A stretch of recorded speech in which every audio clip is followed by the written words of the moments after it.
Hello friends, स्वागत है आपके अपने channel Shri Radhe study point में।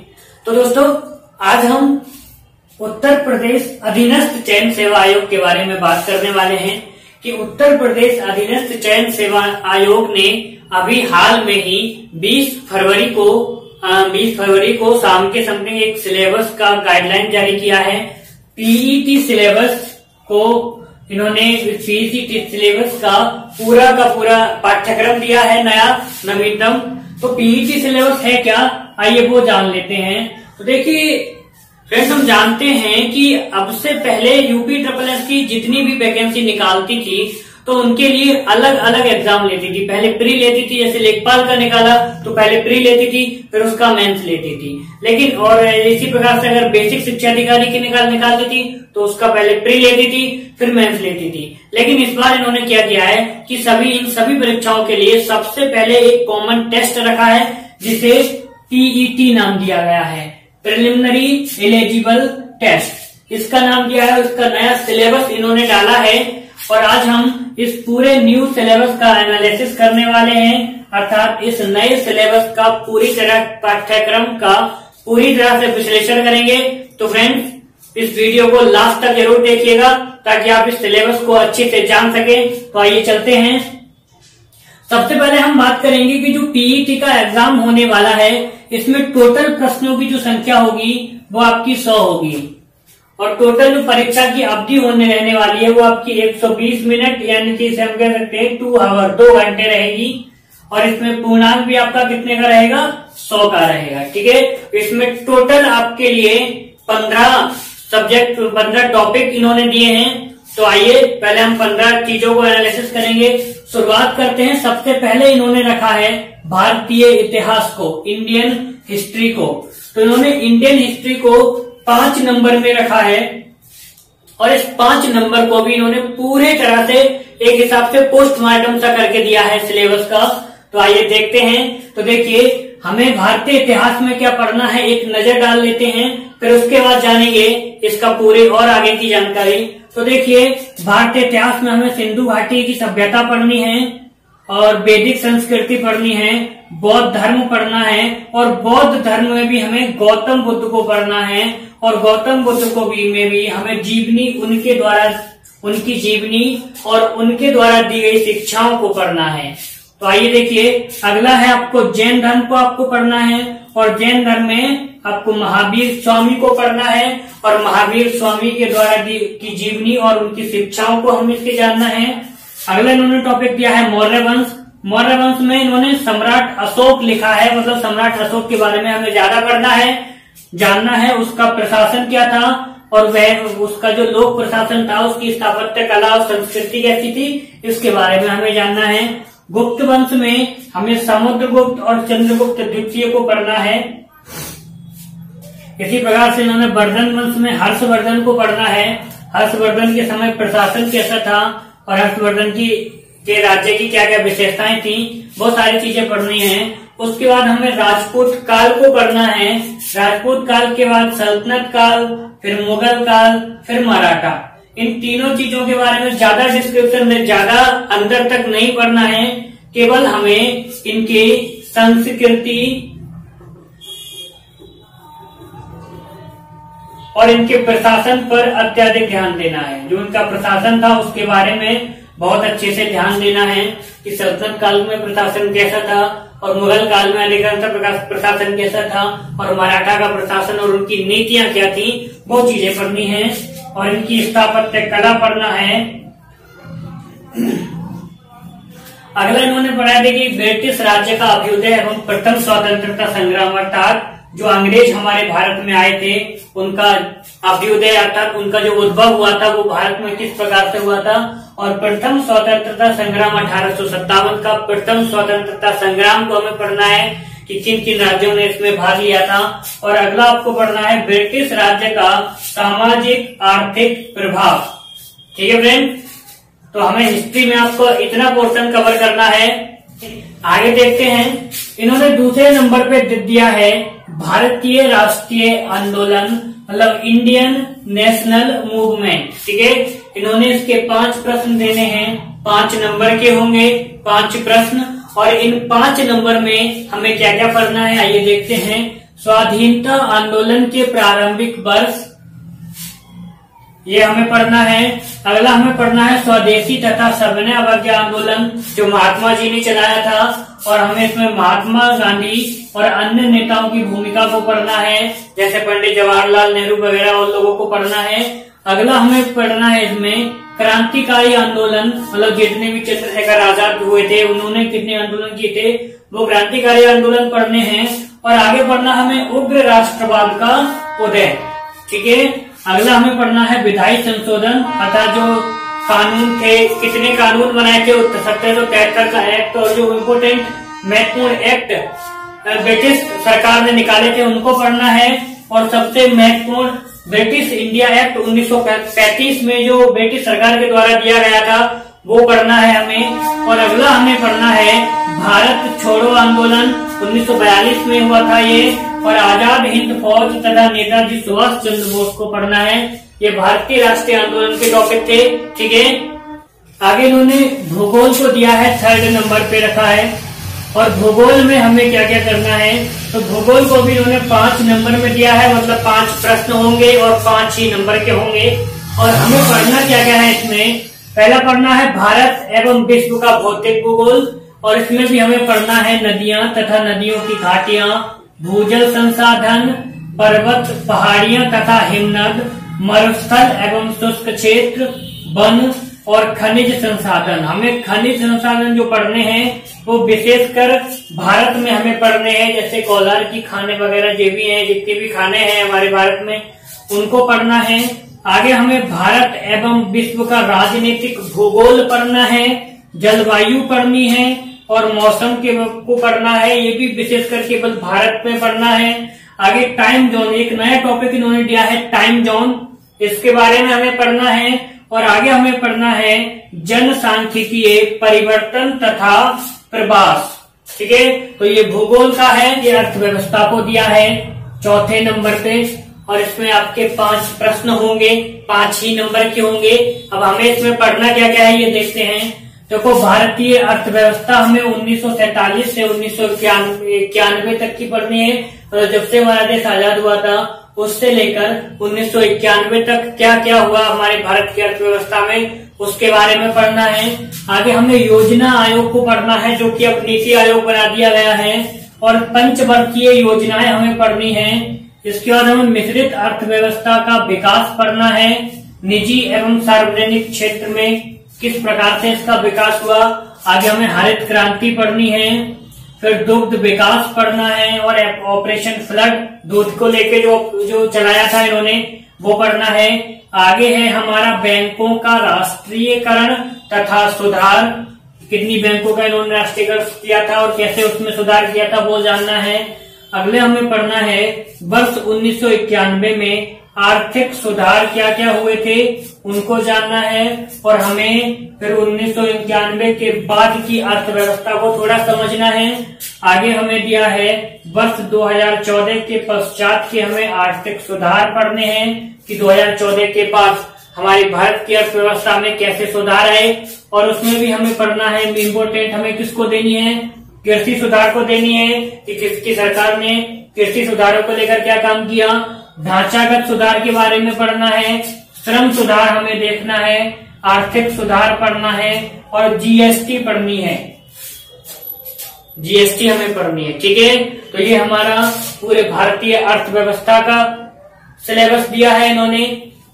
इन्होंने दिया है भारत 5वें नंबर पे भारतीय संविधान एवं लोक प्रकाशन, मतलब Indian constitution and public administration.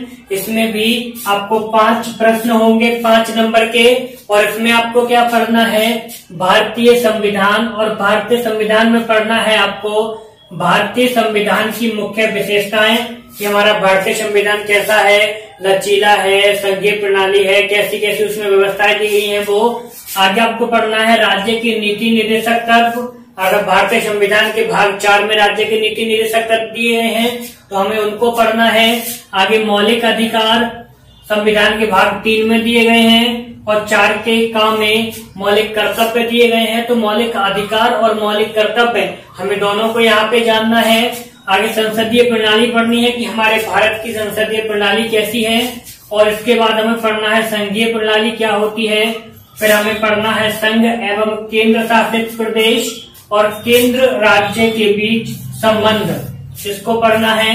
इसके बाद इन्होंने एडमिनिस्ट्रेशन में दिया है न्यायिक ढांचा पढ़ना है, और न्यायिक ढांचे में हमें दो पढ़ना है, सर्वोच्च न्यायालय और उच्च न्यायालय के बारे में जानना है। और इसके बाद हमें पढ़ना है फ्रेंड जिला प्रशासन, कि जिला प्रशासन क्या होता है, और आगे पढ़ना है हमें स्थानीय निकाय तथा पंचायती राज संस्थाएं। तो फ्रेंड ये आपका आगे इन्होंने छठा टॉपिक दिया है सामान्य विज्ञान का, मतलब जनरल साइंस का। इसके भी 5 प्रश्न होंगे और 5 ही नंबर में होंगे, पर जनरल साइंस में इन्होंने केवल 3 ही टॉपिक दिए हैं, प्रारंभिक भौतिक विज्ञान, प्रारंभिक रसायन विज्ञान और प्रारंभिक जीव विज्ञान। इन्होंने इसका सिलेबस को नहीं बताया है कि भौतिक विज्ञान में क्या पूछेगा, रसायन में क्या पूछेगा और जीव विज्ञान में क्या पूछेगा। परंतु जहां तक हम देखते हैं कि सबसे ज्यादा जो महत्वपूर्ण भूमिका रहने वाली है वो पहले नंबर पे जीव विज्ञान, दूसरे पे आपको भौतिक विज्ञान और तीसरे नंबर पे रसायन विज्ञान पूछेगा। ठीक है, तो पहले जीव विज्ञान, फिर ज्यादा क्वेश्चन होंगे आपको ज्यादा भौतिक विज्ञान के मिलेंगे और फिर रसायन विज्ञान। रसायन विज्ञान में केवल आपको कुछ फॉर्मूले वगैरह पूछ सकता है और पीएच वैल्यू पूछ सकता है। ठीक है, आगे देखिए इन्होंने 7वां टॉपिक दिया है अप्रारंभिक अंकगणित, एलिमेंट्री अर्थमेटिक्स। ये भी आपका 5 नंबर का होगा, 5 प्रश्न होंगे इसमें, और इसमें इन्होंने टॉपिक दिए हैं पूर्ण संख्या, भिन्न तथा दशमलव, प्रतिशतता, और अगला दिया है साधारण अंकगणितीय समीकरण, फिर अगला है वर्ग और वर्ग एवं वर्गमूल, आगा है आपका घातांक एवं घात, और अगला है आपका औसत।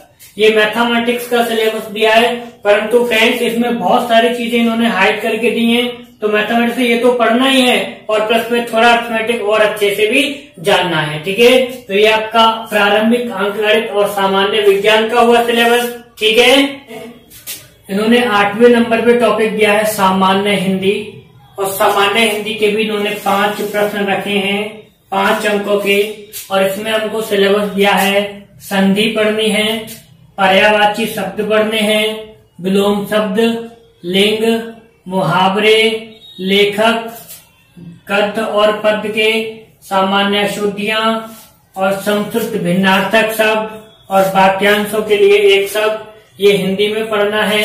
अगला इन्होंने 9वां दिया है सामान्य अंग्रेजी, ये भी आपको 5 नंबर में दी गई है।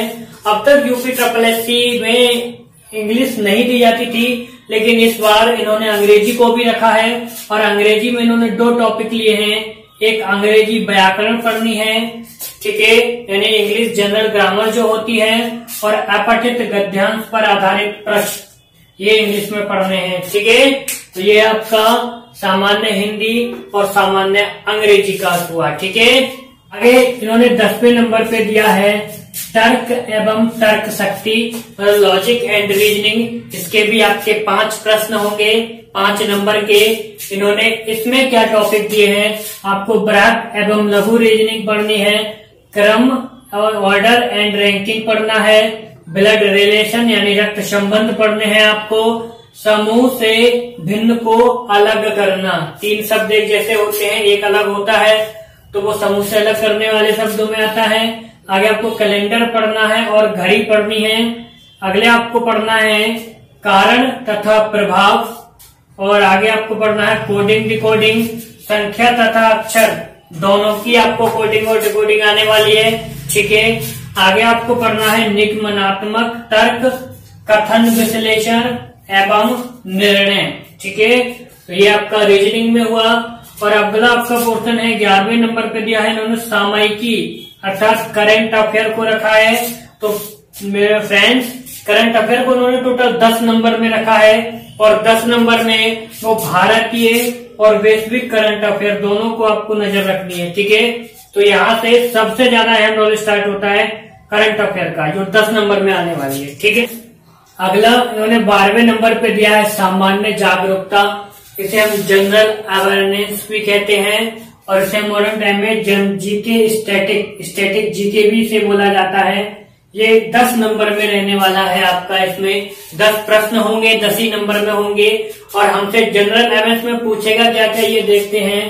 देखो पहले पूछेगा भारत के देश के पड़ोसी देश, राजधानी और उनकी मुद्राएं, भारत के राज्य एवं केंद्र शासित प्रदेश, ये टॉपिक आपको कॉन्स्टिट्यूशन में भी मिलेगा। ठीक है, भारतीय संसद, राज्यसभा, लोकसभा, विधानसभा और विधान परिषद, ये आपको कॉन्स्टिट्यूशन में मिलेगा। अगला राष्ट्रीय एवं अंतर्राष्ट्रीय महत्वपूर्ण जितने भी दिवस होते हैं वो देखने हैं। आगे आपको पढ़ना है विश्व संगठन और उनके मुख्यालय, न WTO और WHO जो भी वर्ल्ड ऑर्गेनाइजेशन है उनको पढ़ना है। आगे आपको भारतीय पर्यटन स्थल पढ़ने हैं कि भारत में पर्यटन स्थल कहाँ कहाँ पे हैं। और आगे पढ़ना है भारत की कला एवं संस्कृति में उनके जो राज्य के जो भी नृत्य होंगे और जो भी संस्कृति होगी उसके बारे में थोड़ा थोड़ा पढ़ना है। आगे है भारत एवं विश्व के खेल, ये थोड़े जानने हैं। आगे भारतीय अनुसंधान संगठन के बारे में पढ़ना है आपको। प्रसिद्ध पुस्तकें और लेखक के बारे में आपको पढ़ना है। और आगे आपको पुरस्कार एवं विजेता पता होना चाहिए और जलवायु परिवर्तन एवं पर्यावरण इसके बारे में पता होना चाहिए। ये कुछ टॉपिक हैं जो जनरल अवेयरनेस में आपको पूछे जाएंगे। ठीक है, और ये 10 नंबर की आपके पेपर में होने मिलने वाला है। ठीक है, आइए आगे देखते हैं। इन्होंने अगला 13वां टॉपिक दिया है अपठित हिंदी गद्यांश का विवेचन एवं विश्लेषण। ये 10 नंबर में होने वाला है। आपके लिए इसके 2 गद्यांश दिए जाएंगे और इस 2 गद्यांशों में प्रत्येक गद्यांश पर 5 प्रश्न रहने वाले हैं। प्रत्येक गद्यांश पर कितने प्रश्न मिलेंगे आपको? 5 प्रश्न मिलेंगे। 1 नंबर में 1 होगा तो 10 प्रश्न हो गए, 10 नंबर में होगा। 14 में आपको दिया है ग्राफ की व्याख्या एवं विश्लेषण, 10 नंबर में होगा। इसमें भी आपको 2 ग्राफ दिए जाएंगे और प्रत्येक ग्राफ पर 5 प्रश्न आपको मिलने वाले हैं। ठीक है, आगे उन्होंने दिया है तालिका की व्याख्या एवं विश्लेषण, ये 10 नंबर में आपको मिलने वाला है। इसमें आपको 2 तालिकाएं दी जाएंगी और प्रत्येक पर कितना 5 प्रश्न मिलने वाले हैं। ठीक है, तो फ्रेंड्स ये टोटल सिलेबस है जो पीईटी के लिए UPSSC ने जारी किया है। अब हम देखते हैं कि हमें इस सिलेबस में कौन कौन से सब्जेक्ट को लीड करना है, कौन कौन से सब्जेक्ट पे, कौन कौन से टॉपिक पे हमें ज्यादा पढ़ना है जिससे कि हम इसे क्वालिफाई कर सकें। ठीक है, तो एक चीज और जान लेते हैं, इसमें 1/4 पेपर जो होगा वो टोटल वस्तुनिष्ठ होगा और इसमें नेगेटिव मार्किंग जो होगी आपकी, नेगेटिव मार्किंग जो मिलने वाली है आपको वो 1/4 की, मतलब 0.25 की मिलने वाली है। ठीक है, तो ये नेगेटिव मार्किंग है तो हमें ध्यान रखना है, चीजों को और भी अच्छे से करना है। ठीक है, अब देखिए हमें देखना है कि हमें किन किन सब्जेक्टों में लीड करें, किस किस सब्जेक्टों में हमें अच्छी कमांड पकड़ बनानी होगी जिससे कि ये सारी चीजें क्लियर हो जाए। ठीक है, तो देखिए सबसे पहले हमें GA को पढ़ना है, जनरल अवेयरनेस को पढ़ना है जो कि 10 नंबर में मिलेगा। ठीक है, फिर आपको अगला पढ़ना है मैथ को। मैथ में देखो ग्राफ दिया है, 1-2 ग्राफ मिलने वाले हैं आपको 10 नंबर के और 5 नंबर का आपको मैथमेटिक्स में एलिमेंट्री अर्थमेटिक्स में मिलने वाला है। तो मैथमेटिक्स कम से कम आपको 15 नंबर का मिलेगा। इसके बाद देखेंगे हम आपको रीजनिंग भी आपको अच्छी खासी मिलने वाली है। रीजनिंग में देखो 1-2 ग्राफ आने वाले हैं 10 नंबर के। ठीक है, और 5 नंबर का रीजनिंग का और छोटा सा सिलेबस दिया है जिसमें बृहद लघु जो बताया था, तो ये भी टोटल लगभग 10 नंबर 15 नंबर की आने वाली है। ठीक है, और इसके बाद अगर हम बात करें सबसे बड़ा करंट अफेयर की, तो करंट अफेयर भी आपको 10 नंबर में मिलने वाला है। ठीक है, और तो हमें सबसे ज्यादा जो फोकस करना है वो मैथ पे करना है, आपको मैथ पे करना है, रीजनिंग पे करना है और करंट पे करना है। ठीक है, और उसके बाद आपको हिंदी भी पकड़नी पड़ेगी। ठीक है, देखिए हिंदी भी आपकी 15 नंबर की मिलने वाली है, क्योंकि 10 नंबर के आपको गद्यांश मिलेंगे 2, ठीक है, और 5 नंबर में और बाकी का हिंदी का जो मटेरियल है वो मिलेगा, तो टोटल 15 नंबर मिलने वाले हैं, ठीक है। तो देखिए 15 और 15 कितना 20, ठीक है, और ये 15 15 30 और 45, ठीक है, 45, और ये 10 नंबर में ये मिलेगी आपको, तो कितना हुआ 55 और 10 65। मतलब जो इन सब्जेक्टों में अच्छे से पकड़ बनाएगा वो अच्छा खासा लीड कर जाएगा और इन पे टेट को क्वालिफाई करने की कोशिश करेगा, क्योंकि अभी इन्होंने मिनिमम क्वेश्चन ऑफ नंबर नहीं दिए हैं कि हमें कम से कम कितना करना है जिससे कि हमें एग्जाम में से क्वालिफाई करना चाहिए। तो वैसे मान के चलिए कि आपको मिनिमम कम से कम 70 प्रश्न के आपको टारगेट लेके चलना है। 60 से 70 के बीच का आपको टारगेट लेके चलना है कि आपको 60 से 70 के बीच का तक के प्रश्नों को आपको अच्छे से सरल करने हैं, ठीक है फ्रेंड्स। तो अब तैयार हो जाइए, कमर कस लीजिए, वैकेंसी आपके सामने है, इससे अच्छा मौका और कभी नहीं मिलने वाला है उत्तर प्रदेश राज्य में जॉब के लिए। और 50,000 प्लस वैकेंसी आने वाली है। ये कितना 50,000 प्लस वैकेंसी मिलने वाली है आपको। वैसे टोटल तो लगभग इससे ज्यादा है, लेकिन अभी टोटल 50,000 वैकेंसी मिलने वाली है अलग अलग पदों में, लेखपाल की और बाकी वगैरह, जो कि आपने न्यूज़पेपर में देख ही लिए होंगे कि कितने संभावित पद इसके खाली हैं। तो फ्रेंड्स अब हमें तैयारी करनी है अच्छे से। मैं पूरी कोशिश करूंगा कि आपको अच्छे से सारी चीजें दे सकूं, क्योंकि अब हमें उठना है, जागना है और मेहनत करना है। कहते हैं ना दोस्त कि हो गई है पीर पर्वत सी पिघलनी चाहिए और इस हिमालय से कोई गंगा निकलनी चाहिए। आज ये दीवार पर्दे की तरह हिलने लगी, शर्त लेकिन थी कि ये बुनियाद हिलनी चाहिए। हर सड़क पे, हर गली में, हर नगर, हर गांव में हाथ लहराते हुए एक लाश चलनी चाहिए। और सिर्फ हंगामा खड़ा करना मेरा मकसद नहीं, सारी कोशिश है कि ये सूरत बदलनी चाहिए। और मेरे सीने में नहीं तो तेरे सीने में सही हो कहीं भी आग, लेकिन आग जलनी चाहिए। तो फ्रेंड अब हमें अपने अंदर आग जलानी है, एक जुनून की आग जलानी है कि हमें पेट को क्लियर करना है और उसके बाद में आप मेंस के लिए तैयार रहेंगे। देखिए पेट जो दिया जा रहा है वो केवल आपका क्वालिफाइंग है, केवल आपको क्वालिफाई करना है। और उसके बाद में पेट को क्वालिफाई करने के बाद में आपको जिस विभाग में आप वैकेंसी भरेंगे, पद भरेंगे, उसी के हिसाब से आपको अगले पेपर की तैयारी करनी है। जैसे अगर लेखपाल के लिए तैयारी कर रहे हैं तो लेखपाल के लिए आपको ग्रामीण विकास पढ़ना पड़ेगा, ठीक है। तो वो सारी चीजें आपके मेंस वाले पेपर में मिलने वाली है, इसमें नहीं मिलेगी, ठीक है फ्रेंड्स। तो तैयार हो जाइए, हम सब तैयार हैं आपके साथ आपको सिखाने के लिए। और आपका पेट कोशिश करेंगे कि मैं आपको अच्छे से ज्यादा ऐसे कोशिश दे सकूं आपके लिए। तो लगे रहिए फ्रेंड्स, ठीक है। आज हमने पूरे सिलेबस को अच्छे से एक बार और देख लीजिए, समझ में आए तो वीडियो को दोबारा देखिए। और यदि आप हमारे चैनल पे नए हैं तो चैनल को सब्सक्राइब कीजिए, वीडियो को लाइक कीजिए और वीडियो को ज्यादा से ज्यादा अपने दोस्तों में शेयर कीजिए। Thank you.